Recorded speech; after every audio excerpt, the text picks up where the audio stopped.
Hello everyone, कैसे हो आप सब। उम्मीद करता हूँ आप भी अच्छे होंगे। आज का जो दिन है वो बहुत ही ज़्यादा ख़ास रहा और अभी तक बहुत से ऐसे लोगों की धड़कनें वो रुकी नहीं हैं। कहीं ना कहीं अपनी सबने धड़कनें संभाल कर रखी, क्योंकि अभी तक देखा जाए तो क्लियरली किसी के पक्ष में ऐसी चीज़ें नहीं जा रही कि जो वो जो है सत्ता में बन जाए, क्योंकि अभी तक जो है काउंटिंग चल रही है और अभी तक काउंटिंग में क्लियर नहीं हो पा रहा है कि अभी तक क्या होगा या कल का फैक्टर क्या होगा। वहीं पर जब बात की गई प्रेस कॉन्फ्रेंस के थ्रू राहुल गांधी जी लोग से या इंडिया गठबंधन से, तो उन्होंने कहा कि भाई हमारा जो भी होगा वो हम कल अपना मीटिंग में, क्योंकि हमारा एक गठबंधन का मैटर, तो हम उनसे जब जो है राय मशवरा ले लेंगे उसके बाद ही अपना कल का जो भी हमारा मैटर है उसको क्लियर करेंगे। लेकिन इन सब के बीच में सबसे बड़ी चीज़ जो आती है, कहीं ना कहीं बीजेपी ने हल्के में ले रखा था इस बार, इतने तगड़े से उन्होंने जो है 400 का नारा दे रखा था, लेकिन उन नारों को कहीं ना कहीं इंडिया गठबंधन ने दबा कर रखा और ऐसी ऐसी जगह पर बीजेपी को मात दी है जहां पर बीजेपी का एक अच्छा खासा परचम लहरा रहा था, लेकिन वहां पर बीजेपी के गढ़ में न कि सेंध करी है, वहां पर सेंध करते बहुत आगे तक गए हैं।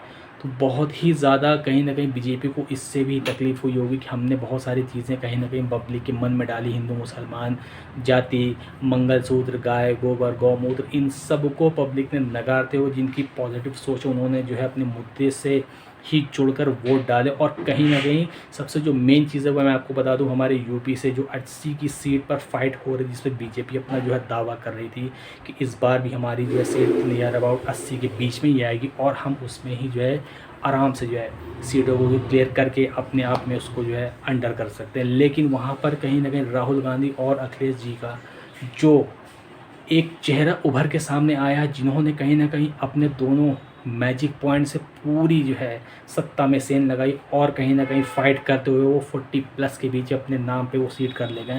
तो ये सबसे बड़ी चिंता की बात बीजेपी के खेमे में है, क्योंकि बीजेपी को उम्मीद तक नहीं थी कि यूपी में इतना बड़ा उलटफेर होने वाला है, या यूँ कह लें कि पब्लिक अब जाग गई है। पब्लिक को जाति धर्म के बंधन से हट के सोचना था और उसने वही सोचा, उसने अपने विकास के मॉडल को मन में रख के ही वोट किया। और सबसे बड़ी बात मैं आपको बता दूं कि मैं कुछ जगह पर बीजेपी की भी तारीफ़ करूंगा, जैसे कि आपके गृह मंत्री, हमारे आपके गृह मंत्री, उन्होंने बहुत अच्छी बढ़त से जीत हासिल करी, जो कि एक काबिल तारीफ़ है, एक रिकॉर्ड के तौर पे देखा जाए। और वहीं देखा जाए तो इस बार राहुल गांधी ने, आपको अच्छे से पता है कि कहाँ कहाँ से जीत हासिल करी है, जो कि उनकी बहुत ही ज़्यादा फेमस सीट थी रायबरेली, वहाँ से वो विजयी हुए हैं। और कहीं ना कहीं स्मृति ईरानी को बाहर का रास्ता दिखाया गया है। मैं आपका ज़्यादा वक्त ना ले तो मैं आपके सामने एक वीडियो पेश करने वाला, आप उसको देखें, उसमें आपकी चीज़ें क्लियर हो जाएंगी, क्योंकि अभी तक ऐसे आंकड़े निकल के सामने आ रहे हैं कि अभी कुछ भी कहना संभव नहीं है। आप इस वीडियो को देखें, उसके बाद मैं आपसे मिलता हूँ। ओके। मैं जाऊंगा बेबी मैं श्रवण जी के पास, तो उसके पहले आपसे जरूर पूछना चाहूंगा पहले कि ये जो संघ से जो क्या रोल अब आप देखिएगा, जो आ रही थी भी खबरें ये निकल कर कहीं आई है कि अब आरएसएस का खेल या उसका रोल शुरू हो गया है। तो नागपुर चूंकि आप बैठे हैं, मुख्यालय से क्या कुछ सूचना है? हम लोग को तो ये निकल के आया था, संजय सर ने उसको बताया था कि शायद अब ये जो है वो अपने रोल में आ चुका है। क्या आपके पास सूचना है? जी एक करीब सवा महीना पहले जब महाराष्ट्र में पहले चरण का चुनाव नागपुर में मतलब विदर्भ में संपन्न हुआ, विदर्भ की 4 सीटों पर वो हुआ था पहले चरणों में, उसमें एक चंद्रपुर की सीट थी। और मैंने उसी समय बहुत सारे यूट्यूब चैनल्स पर ये बताया था कि आरएसएस ने अपना हाथ खींच लिया है। वो इसलिए कि मुझे आरएसएस के एक बड़े नेता ने ये बताया था, और जिस तरह से आरएसएस के लोग उत्साह की कमी उनमें दिख रही थी। सारे बस्तियों में नागपुर के मैं देख रहा था आरएसएस के लोगों में उत्साह की कमी थी।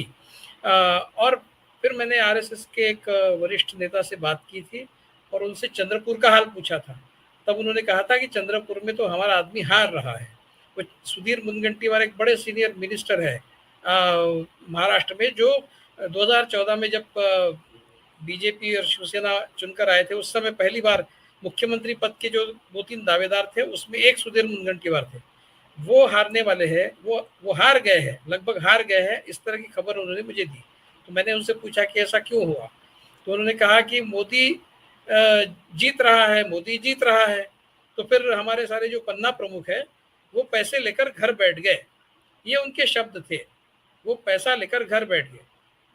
और फिर मैंने उनको नागपुर के बारे में पूछा तो उन्होंने कहा कि नागपुर में भी लगभग वही हाल है, लेकिन मैंने उनसे कहा कि नागपुर में तो गडकरी ही जीतेंगे, इसके बारे में कोई डाउट नहीं है, लेकिन उनकी भी मार्जिन कम है, जहाँ तक मैं समझता हूँ उनकी भी मार्जिन बहुत कम हुई है।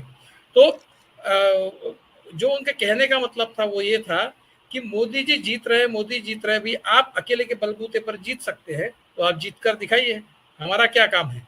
इसलिए सारे पन्ना प्रमुख घर में बैठ गए, ये कहने का मतलब था। उसके बाद ये सारी बातें धीरे धीरे अलग अलग तरीकों से सामने आती गई, और ये सिर्फ महाराष्ट्र में ही नहीं तो हर जगह देखा गया। इस तरह के दाखिले बहुत सारे पत्रकार, बहुत सारे एक्सपर्ट्स देने लगे हर स्टेट से लगभग।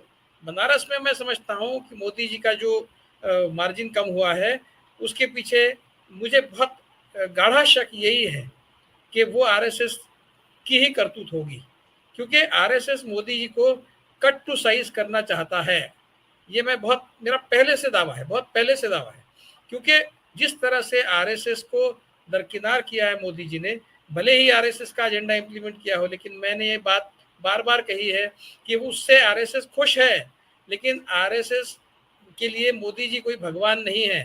ऐसे कई मोदी जी आए और गए, ऐसे कई सरसंघ चालक आए और गए, व्यक्ति महत्वपूर्ण आरएसएस में कभी भी नहीं होता। वो संगठन से ऊपर कोई किसी को जाने नहीं देते, भागवत जी को भी नहीं, कोई सरसंघ चालक भी संगठन से ऊपर नहीं जा पाया। संगठन अगर वीक हो गया, एक व्यक्ति के इर्द गिर्द घूमने लगा, तो संघ का काम ठप हो जाएगा, ये संघ को पता है। इसलिए मोदी जी ने भले ही उनका एजेंडा इंप्लीमेंट किया हो, लेकिन जब वो हद पार कर रहे थे उस समय आरएसएस की चिंता बढ़ी, और आरएसएस ने कटिंग मोदी टू साइज ये कैंपेन, ये प्रोग्राम अपने हाथ में लिया। आप पिछले 2 महीने में देखिए, आरएसएस का कोई स्टेटमेंट नहीं है इलेक्शन के बारे में, कहीं से कुछ नहीं, बिल्कुल चुप्पी साधी हुई है आरएसएस ने।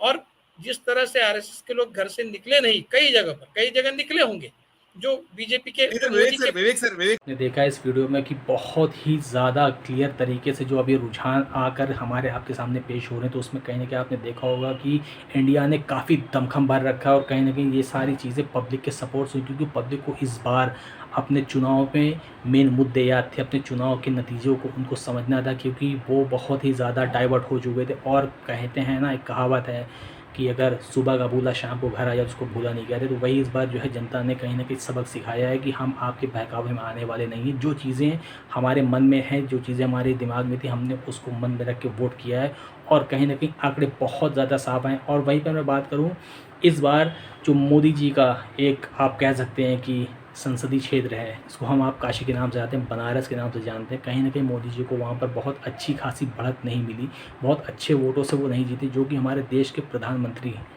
के लिए ये कहीं ना कहीं एक चिंता का सबब है।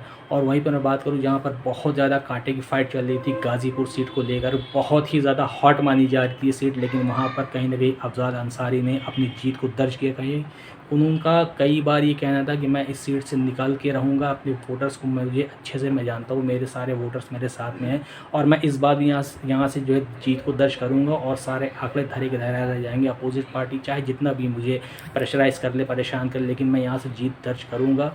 तो कहीं ना कहीं उनके जो भी वर्ड थे वो एक एक वर्ड सोने की तरह खरे उतरे, और उन्होंने गाज़ीपुर की सीट से दोबारा अपना परचम लहराया, जो कि ऐसा बहुत कम हुआ है कि वहाँ से दोबारा कोई कैंडिडेट दोबारा चुना गया हो। लेकिन वहाँ पर रिकॉर्ड तोड़ते हुए गाज़ीपुर की सीट से अफजाल अंसारी ने दोबारा अपने आप को एक नेता के तौर पे पेश किया, जो कि पब्लिक की वो काफ़ी चहेते माने जा रहे हैं। उनके ऊपर भी बहुत सारे एलिगेंस लगाए जा रहे हैं, लेकिन कहते हैं ना, जिसके साथ सच होता है उसके साथ सब होता है।